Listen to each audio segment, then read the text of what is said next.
오늘 말씀은 여리고성 앞에서 전쟁 중인 이스라엘 백성들에게 하나님께서 6일 동안 아무 말도 하지 말고 그 성을 한 바퀴 돌고 일곱째 날에는 7번 돌고 함성을 지르라 말씀하셨고, 이스라엘 백성이 그 말씀에 순종했을 때 여리고성이 무너진 말씀을 우리에게 전하고 있습니다.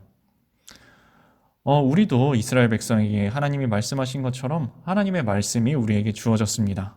나는 죽었습니다 고백하고 살고, 늘 기도하고 살고, 사랑만 하면서 살고, 감사하고 찬양하고, 누구를 대하든지 죽게 하듯 하고 하라는 말씀을 받았습니다.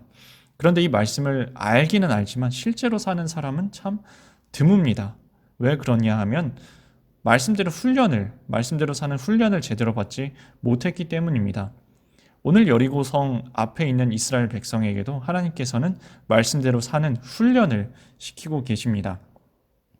하나님은 홍해나 요단강을 건널 때와는 또 다른 방법으로 이스라엘 백성들을 훈련시키고 계십니다. 홍해 앞에서는 아무것도 하지 말라고 하셨습니다.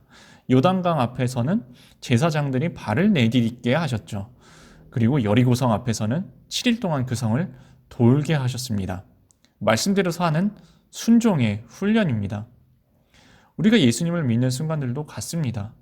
우리가 예수님께서 십자가에 죽고 부활하실 때는 우리가 가만히 주님의 역사하심을 바라보면 됩니다. 하지만 그 다음에는 예수님을 믿고 영접해야 하고, 구원받고 난 다음에는 우리 안에 오신 예수님을 따라서 매 순간 순종의 삶을 살아가야 합니다. 이 순간순간들에는 훈련이 필요합니다. 말씀대로 살아가는 훈련이 필요합니다.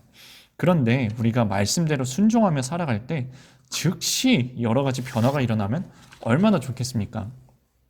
하지만 아무런 변화가 일어나지 않음에도 불구하고 순종하며 살아가야 하는 것이 우리들의 삶입니다.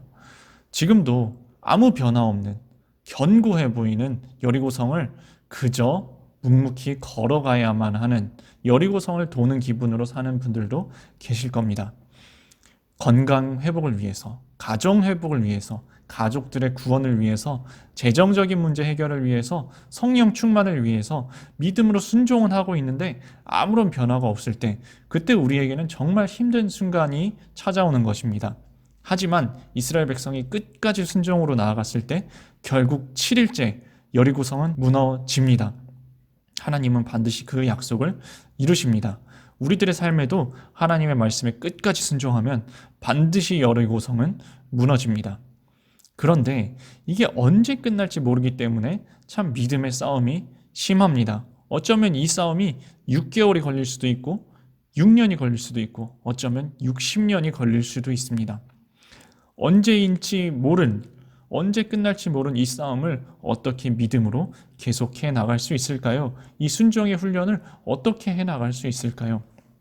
오늘 말씀에서 이스라엘 백성들은 그냥 여리고성을 돈 것 같지만 사실은 이 이스라엘 백성들은 바로 앞서 가시는 여호와의 언약궤를 바라보면서 가고 있습니다.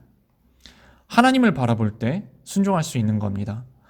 우리가 응답을 바라보고 살아가면, 웅답을 바라보고 순종하려고 하면 금방 맥이 빠지고 낙심하고 원망 불평하다가 중단하게 됩니다. 우리는 주님을 바라봐야 합니다. 우리와 함께 하시는 주님, 그리고 아무런 변화가 없는 우리들을 보시면서도 여전히 끝까지 믿고 사랑하시고 기대하시고 기다려주시는 그 주님 바라볼 때에 우리도 변화가 없는 현실 속에서도 말씀 붙잡고 순종하며 살아갈 수 있는 겁니다. 하나님께서 우리를 바라보시면 얼마나 더 답답하시겠습니까? 너 도대체 언제까지 그렇게 살 거냐? 언제까지 그렇게 변화되지 않고 살 거냐? 얼마나 답답하실 텐데 끝까지 기다려주시고 끝까지 우리와 동행하시고 우리를 변함없이 사랑하시는 그 십자가의 은혜, 하나님의 사랑, 그 예수 그리스도를 바라볼 때에 우리도 주님을 바라보면서 순종의 삶을 살아가는, 그래서 믿음으로 승리하는 여러분 되시기를 바랍니다.